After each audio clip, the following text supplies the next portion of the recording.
I've been busy? All right, what we got? Can't imagine. How'd they look today? Well, I thought in a lot of ways it was a very typical first fall scrimmage.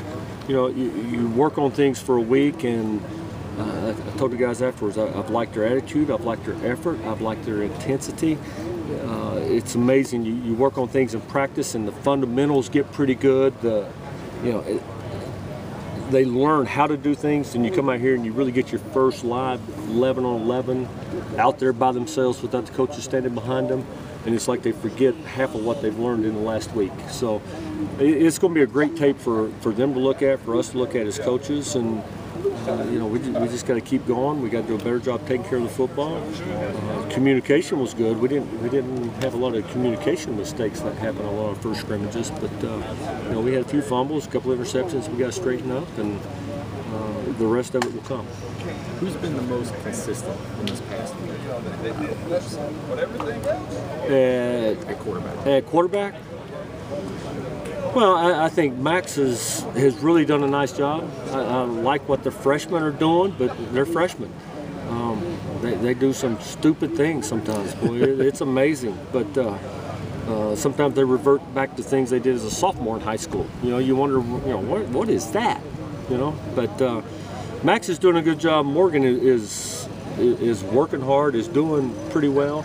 But it's obvious that he's coming off shoulder surgery, and as I mentioned before we got started practicing, anytime you miss 6 months or 7 months of throwing, it's going to affect you somewhat, and there's no question that he's still a work in progress coming back from that.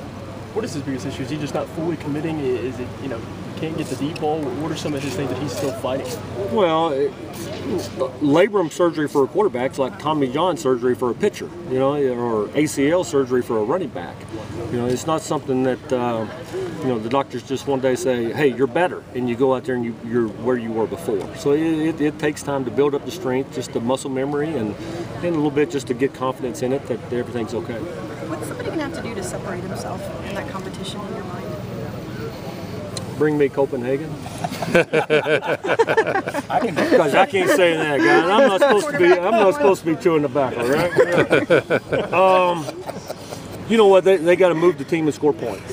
That's the biggest thing. When we get situations, whether it's in team periods in practice, whether it's out here in scrimmages, and obviously when we get the games. But I think it'll separate itself before that. Whoever's out there is most productive, and the team is the most efficient when they're on the field, that's the way they'll separate themselves. Joker said there were 2 interceptions. You remember who threw those today?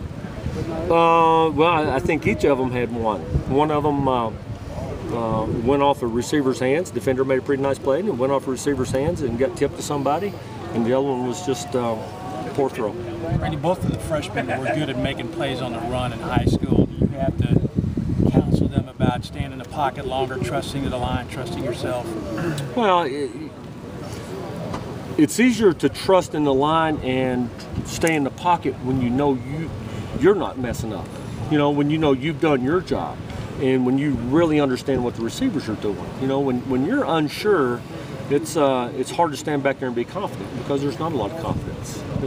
Sometimes I've had a few that didn't know enough to realize they didn't know what they were doing. But for the most part, these guys are pretty sharp.